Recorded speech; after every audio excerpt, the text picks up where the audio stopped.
میلاد مصطفیٰ میں معراج مصطفیٰ کا تذکرہ کریں گے۔ معراج مصطفیٰ کیا ہے؟ سب سے پہلے آپ یہ سمجھ لیں، معراج مصطفیٰ یہ ہے کہ حضور مسجد حرام سے مسجد اقصیٰ تک، پھر وہاں سے آسمان سدرۃ المنتہا تک، اور پھر وہاں سے لامکہ تک حضور تشریف لے گئے اور رب کے قرب خاص میں جا پہنچے، اور اپنے اللہ تعالیٰ نے اپنے پیارے محبوب کو اپنے دیدار سے مشرف فرمایا۔ یہ معراج ہے، یہ 2 لائن میں بتایا، لیکن غور کرنے کی بات یہ ہے اس خدا کا کتنا کرم ہے، احسان ہے، اس رب کائنات نے اس زمین پر حضور کا میلاد منایا اور آسمانوں پر حضور کے معراج کو منایا۔ میلاد مطلب جب حضور پیدا ہوئے تو مکے میں آمنہ فرماتی ہے میرا گھر روشن ہو گیا۔ اسی طرح سے جب حضور معراج کو گئے تو فرماتے ہیں کہ جنت عرش و کرسی لوح و قلم سب سجا دیے گئے، یہاں تک کہ 70,000 فرشتے میرے نبی کو معراج کی رات دلہا بنا کر کے لینے آئے تھے۔ عزیزان گرامی، میلاد مصطفیٰ تو یہ ہے کہ مکے میں نبی پیدا ہوئے تو اللہ تعالیٰ نے تمام درختوں کو ہریالی عطا کر دی۔ میلاد مصطفیٰ جب ہوا تو تمام بیماروں کو شفا عطا کر دی گئی۔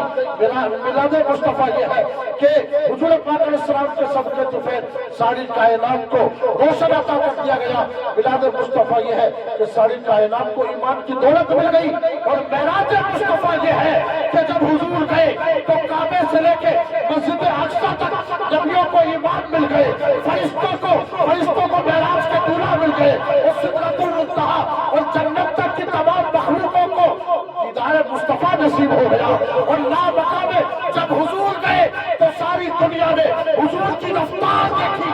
اس رفتار کا عالم یہ تھا کہ جس رفتار کو رب تبارک و تعالیٰ نے قرآن میں سبحان الذی اسریٰ کہہ کر کے پکارا ہے۔ غور کو کرنا، جس سواری پر حضور گئے اس کو براق کہتے ہیں، اور براق کی رفتار یہ ہے کہ وہ اگر ایک قدم اگر اپنا وہاں پر رکھتا ہے جہاں اس کی پہلی نظر جاتی ہے۔ اب آپ اندازہ لگائیں، جب پہلی نظر پر اس کا پہلا قدم ہے تو اس کی دوسرا قدم کتنی دوری پر ہوگا۔ جب براق کی رفتار کا عالم ہے تو جناب محمد رسول اللہ کی رفتار کا عالم کیا ہوگا۔ اس لیے تو اعلیٰ حضرت فرماتے ہیں وہ سرور کشور رسالت، وہ سرور کشور رسالت جو عرش کے مہمان ہوئے تھے۔ میرے پیارے نبی کے پیارے دیوانوں، یہ میلاد مصطفیٰ اور معراج مصطفیٰ سے زمین اور آسمان کو منور و مجلہ فرما دیا گیا۔ عزیزان گرامی، اب اعلیٰ حضرت سرکار رضی اللہ تعالیٰ حضور کی معراج کا ذکر کرتے ہوئے بیان فرماتے ہیں کہ میرے پیارے نبی صلی اللہ علیہ وسلم کو 70,000 فرشتے اور جبرائیل کعبہ شریف میں لے آئے، اور حضور پاک علیہ السلام کو وہاں غسل دیا گیا، اور وہ بھی کیسا غسل؟ آب زمزم کے پانی سے حضور کے سینے کو چاک کیا گیا، اور اس کے بعد حضور کے سینے کو جو ہے غسل دیا گیا، حضور کو دھویا گیا۔ اعلیٰ حضرت فرماتے ہیں ہمارے پیارے نبی صلی اللہ علیہ وسلم کا جو جسم کا بچا ہوا پانی تھا وہ جنت کے حسن و جمال کو سجانے کے لیے کام میں لایا گیا۔ سمجھے؟ حضور کے جسم سے جو بچا ہوا پانی تھا اس کا استعمال دنیا میں نہیں کیا گیا، بلکہ جنت کو سجانے کے لیے، جنت کو بہکانے کے لیے کیا گیا۔ ارے غور کرو، جو فرشتے نبی کے جسم اطہر سے لگے ہوئے پانی کو جنت میں خوشبو کے لیے لگانے کے قابل سمجھ رہے ہیں، لے جا رہے ہیں، جس نبی کے جسم سے پانی لگ جائے اس کا عالم یہ ہے تو خود اس نورانی جسم والے کا عالم کیا ہوگا، اس معراج والے مصطفیٰ رحمت للعالمین کا عالم کیا ہوگا۔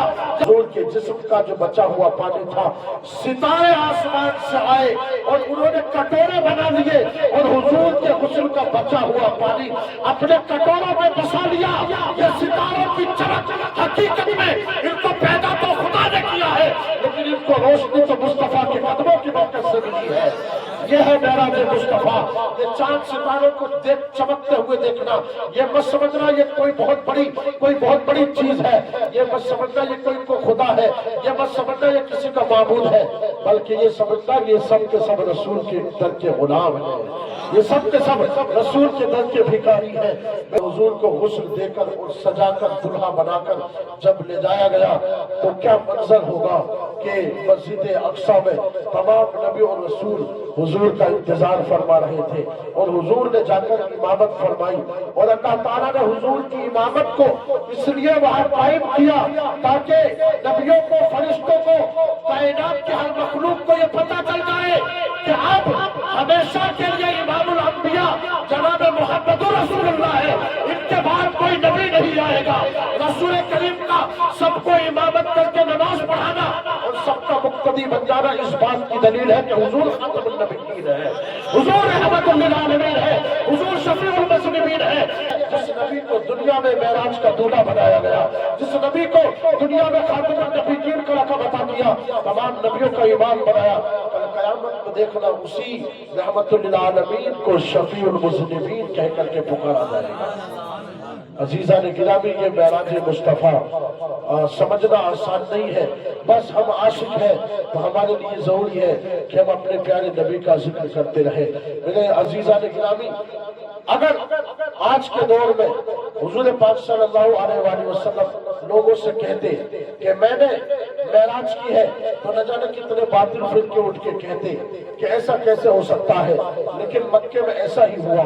حضور نے جب اعلان کیا کہ میں معراج سے ہو کر آیا ہوں تو سارے کعبے کے جاہل، منافق، کافر سب ہنسنے لگے اور کہنے لگے محمد پاگل ہو گیا، ایک رات میں آسمانوں کا سفر کون کر سکتا ہے، بیت المقدس کون جا سکتا ہے۔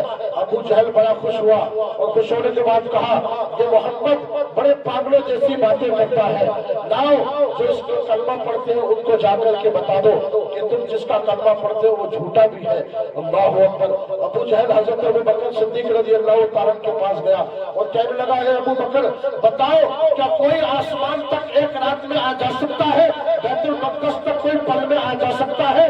کہا کہ ایسا تو ممکن نہیں ہے۔ تو ابو جہل نے کہا تو پھر تم کیوں اس کا کلمہ پڑھتے ہو جو نبی ایسے جھوٹے دعویٰ کرتا ہو؟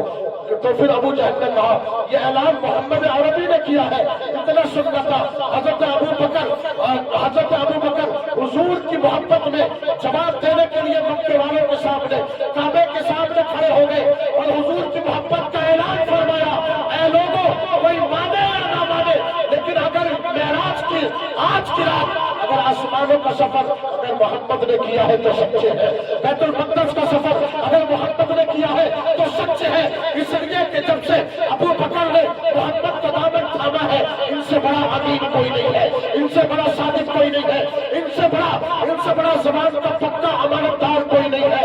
اس لیے جو محمد عربی کہتے ہیں وہ سچ کہتے ہیں۔